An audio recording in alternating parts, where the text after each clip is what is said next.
So இப்போ இதில் வந்து ரெஸ்பிரேஷன் இன் பிளான்ஸ்குள்ள இப்போ என்ன பார்க்க போறோம்னா ஆம்பிபோலிக் பாத்வே. ஆம்பிபோலிக் பாத்வே தமிழ்ல இது வந்து ஆம்பிபோலிக் வழித்தடம்.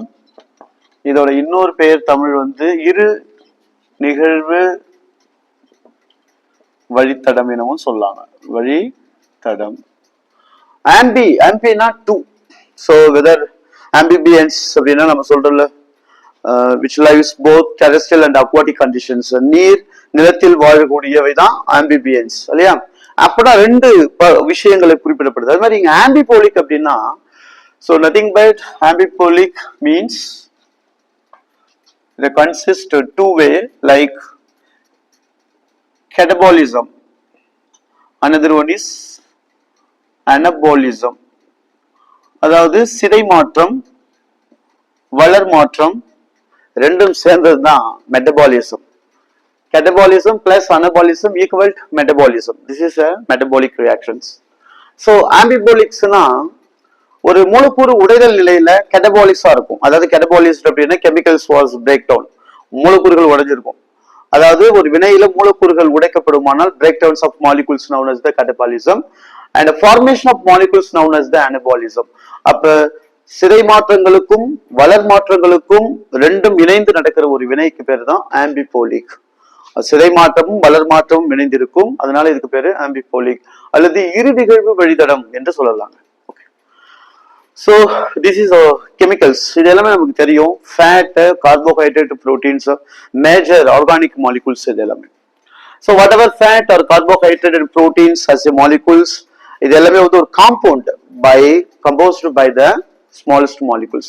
சின்ன சின்ன மூலக்கூறுகள்லாம் சேர்ந்து தான் இந்த காம்பவுண்டை வந்து ஃபார்ம் பண்ணியிருக்கோம் இல்லையா. அப்படின்னா ஃபேட் நம்ம யூஸ்வலா தெரியும், ஒரு கொழுப்பு மூலக்கூறுகள் அப்படின்பது அது உடைக்கப்படும் போது அந்த கொழுப்பில் உள்ள ரசாயன பொருட்கள் வெளியேற்றப்படும், கிளிசரால்ஸ் வெளியேறும், அதுல வந்து ஃபேட்டி ஆசிட்ஸ் இருக்கும், ஸ்டீராய்டு இருக்கும், ஹைட்ரோ கார்பன்ஸ் இருக்கும்.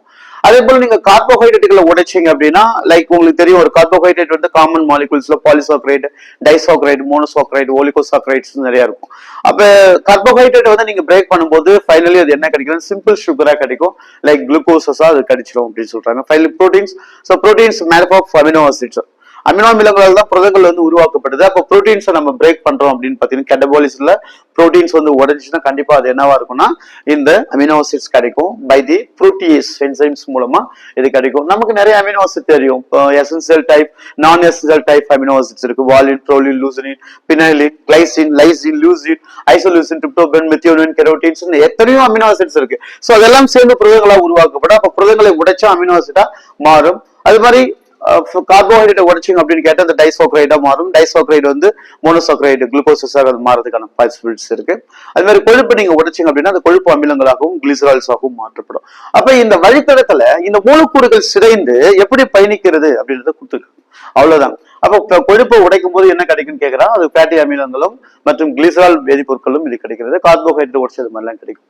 இதெல்லாம் நம்ம பார்த்தோம்னா இப்ப கிளைகாலிசிஸ்ல பார்த்தது கிரெப் சைக்கிள் பார்த்து வினைகளை தான் இங்க கொடுத்துருப்பாங்க. ஸோ அது மாதிரி உடைஞ்சு இந்த மூலக்கூறுகள் ஃபேட்டி ஆசிட்ஸ் வந்து கிளிசரால்ஸ் உடைஞ்சு அசிடல் கோயஸ் மூலமாக கிரெப் சைக்கிளை தோண்டும். நம்ம பார்த்தோம் அசிடல் கோயில இருந்து கிரெப் சைக்கிள்ஸ் ஆரம்பிச்சு கிரெப் சைக்கிள் இருந்து citric acid, cis aconitic acid, isocitric acid, மாலேட்னு பார்த்தோம். இந்த வினைகளை தூண்டுது. அதே மாதிரி புரோட்டீன்ஸ் வந்து பாருங்க பைருவிக் ஆசிட். ஸோ பைருவிக் அமிலங்கள்ல இருந்து பாத்தீங்கன்னா அசிடல் கோய் அடுத்த ப்ராசஸ்குள்ள ஸ்டார்ட் ஆகி அது நடக்கும். நான் ஏற்கனவே சொன்னேன் கார்போ கிளைகோலைசிஸை வந்து ஃபாலோ பண்ணி தான் அதுக்கப்புறம் கிரெப் சைக்கிள் நடக்கும். அதனால அந்த மூலக்கூறுகள் வந்து சேருகின்ற இடத்தை கொடுக்குறாங்க. இதுதான் வழித்தடம். அப்ப இந்த கொழுப்பு அமிலங்கள் இந்த வழித்தடத்துல பயணிக்கணும் அப்படின்னா கொழுப்புகள் வந்து பயணிக்க வேண்டும் என்றால் கொழுப்பு அமிலங்களாக உடைக்கப்பட வேண்டும், கிளிசர்களாக அது மாற்றப்பட வேண்டும்.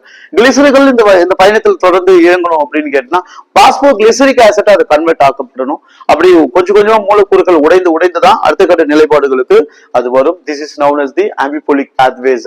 ஆம்பிபோலிக் பாத்வேஸ் அப்படின்னா இரு நிகழ்வு சொல்றாங்க. இதை தமிழ் இரு நிகழ்வு வழித்தடம் அப்படின்னு சொல்லியிருக்கிறோம். ஒரு மூலக்கூறு உடைந்து அதனுடைய பகுதி பொருள்களாக மாற்றப்பட்டு இந்த வழித்தடத்தில் தொடர்ந்து பயணிக்கும் அப்படின்றதுதான் ஆம்பிபோலிக்ஸ்ல கொடுப்பாங்க.